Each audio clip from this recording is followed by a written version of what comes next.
नमस्कार दोस्तों, हरे कृष्णा, राधे राधे। जन्माष्टमी की बहुत बहुत शुभकामनाएं। फ्रेंड्स, इस साल जन्माष्टमी 15 तारीख और 16 तारीख दोनों दिन मनाया जा रहा है। 15 तारीख देर रात को जन्माष्टमी की तिथि शुरू हो रही है, यानी कि अष्टमी तिथि शुरू हो रही है, और 16 तारीख रात को ही अष्टमी तिथि समाप्त हो रही है। ऐसे में बहुत ही ज़्यादा संशय है तो आपके यहाँ पे जिस दिन भी जन्माष्टमी मनाया जा रहा है, क्योंकि एक सार्वजनिक प्रोग्राम है, त्यौहार है, तो उसी दिन आप जन्माष्टमी की त्यौहार मना सकते हैं। तो अब देख लेते हैं कि शाम का पूजा हमें कैसे करनी है। तो सुबह हम लोग पूजा करेंगे, जैसे नॉर्मली पूजा करते हैं वैसे ही भोग प्रसाद चढ़ाएंगे। भोग प्रसाद थोड़ी देर बाद बच्चों में बांट देंगे, आरती कर लेंगे, और फिर शाम का पूजा हमें लगभग 7 साढ़े 7 बजे से शुरू करनी है। यानी कि शाम को सबसे पहले हमें क्या करना है, एक बार ठाकुर जी की आरती वगैरह कर लेना है, धूप दीप दिखाएंगे, थोड़ी सी भोग खिला के ठाकुर जी को तैयार कर लेंगे। इसके बाद फूलों से बना हुआ एक टोकरी ले लेंगे।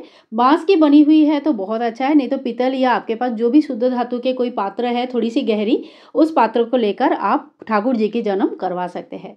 ठाकुर जी की जन्म करवा लेने के लिए इनके सारे जो वस्त्र अलंकार हमने सवेरे ठाकुर जी को अच्छे से सजाया था वो सारे हमें खोल लेनी है, निकाल लेनी है। क्योंकि बच्चे का जब जन्म होता है ना, तो बच्चे एकदम निर्वस्त्र रहते हैं, और उनके हम लोग कभी भी कुछ भी चीज़ ना लेके आते हैं ना ले जाते हैं, इसीलिए उसी तरह से ठाकुर जी की जन्म करवाया जाता है। तो सबसे पहले फूलों का एक बिस्तर लगा लेंगे और उसके ऊपर ठाकुर जी को बड़े ही प्रेम पूर्वक सुलाएंगे, और फिर तुलसी दल और बाकी फूलों से ठाकुर जी को पूरी तरह से ढक देंगे। इसके बाद हमें लेनी है 2 खीरा, और एक खीरा अगर डंठल वाली है तो बहुत अच्छा है, लेकिन अगर डंठल वाली नहीं है तो कोई बात नहीं, जो भी खीरा आपको मिल जाए आप उसी खीरा से ठाकुर जी की जन्म करवा सकते हैं।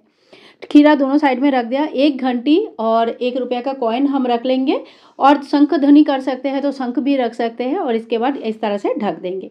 जो धूप और दीप हमने प्रज्वलित किया है वो दीपक कम से कम ठाकुर जी की पूजा होने तक प्रज्वलित रहना चाहिए, तो इतना तेल और घी का व्यवस्था जरूर कीजिए। इसके बाद ठाकुर जी को बिल्कुल भी डिस्टर्ब नहीं करनी है, और इस टाइम पे आप चाहे तो भोग वगैरह बना सकते हैं। रात की 12 जब बजेगा तो उस टाइम पे बहुत ही हर्ष उल्लास के साथ ठाकुर जी को फिर से जन्म करवाया जाता है, और इस समय आपको बाहर से भी शंखनाद सुनाई देगा, घंटा का आवाज़, माइक में बहुत सारे गाने, और बहुत मतलब एक ऐसा सिचुएशन होता है ना कि आपका अपने आप पता चल जाएगा कि 12 बज चुके हैं, और आप ठाकुर जी को जो है बहुत ही प्रेम से हमें फूलों से बाहर निकलना है। लेकिन उससे पहले हम नाल छेदन या नाल भेदन, दोनों में से कोई भी अलग अलग जगह पे अलग अलग नाम से जाना जाता है। माँ से बच्चे जब भूमिष्ठ होते हैं, अलग होते हैं, तो नाल छेदन किया जाता है। उसी प्रकार से ये खीरा को हम 1 रुपये का कॉइन से क्लॉकवाइज डायरेक्शन में काट लेंगे। छुरी और चाकू का यूज़ नहीं होता है, और इसी तरह से ठाकुर जी का नाल छेदन प्रोसेस से जो है ना हमारे ठाकुर जी का जन्म हो जाता है। ये जो बड़ी वाली पार्ट है खीरा का, ये ठाकुर जी को भोग लगता है, और फिर ये मेन भोग होता है जो घर के सभी मेंबर में बांटा जाता है। और जो छोटी वाली पार्ट है जो हमने काटा है, ये तुलसी के मिट्टी में अगले दिन सुबह दबा दिया जाता है। तो इस तरह से ठाकुर जी के जन्म होता है। फिर फूलों से हम उनको बाहर निकालेंगे और बहुत ही बढ़िया सा पंचामृत स्नान कराएंगे। आप चाहे तो रात की स्नान पंचामृत से भी कर सकते हैं, दूध से भी कर सकते हैं, या बहुत लोग सुबह ही पंचामृत स्नान करवा देते हैं। तो रात को छोटे से बच्चे हैं इसलिए सिंपल सा जो पानी में थोड़ी सी इत्र लगा के उनको स्नान करवा देते हैं। स्नान के बाद हमें एक हल्का फुल्का ड्रेस पहनाना है, पीला कलर का है तो सबसे अच्छा है, और इस टाइम पे बहुत ज़्यादा अलंकार नहीं पहनाया जाता है, क्योंकि एक भाव का पूजा होता है, और ऐसा लगता है कि ठाकुर जी की अभी अभी जन्म हुआ, तो बच्चे छोटे और नरम रहते हैं, तो उस टाइम पे उनको बहुत ज़्यादा कपड़े गहने नहीं पहनाया जाता है। तो उनको हल्का फुल्का एक कपड़े पहनाइए। आप चाहे तो मोती की माला पहना सकते हैं, चंदन का टीका लगाइए, और फिर हमें भगवान को भोग अर्पण करना है।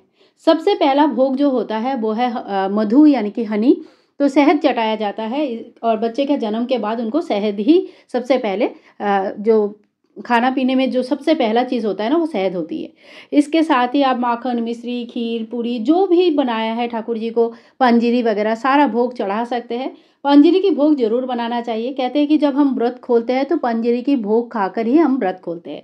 तो इस तरह से ठाकुर जी को हम भोग लगाएंगे। आओ ठाकुर जी भोग लगाओ, इस तरह से ठाकुर जी को भोग लगाने के बाद हम आरती कर लेंगे।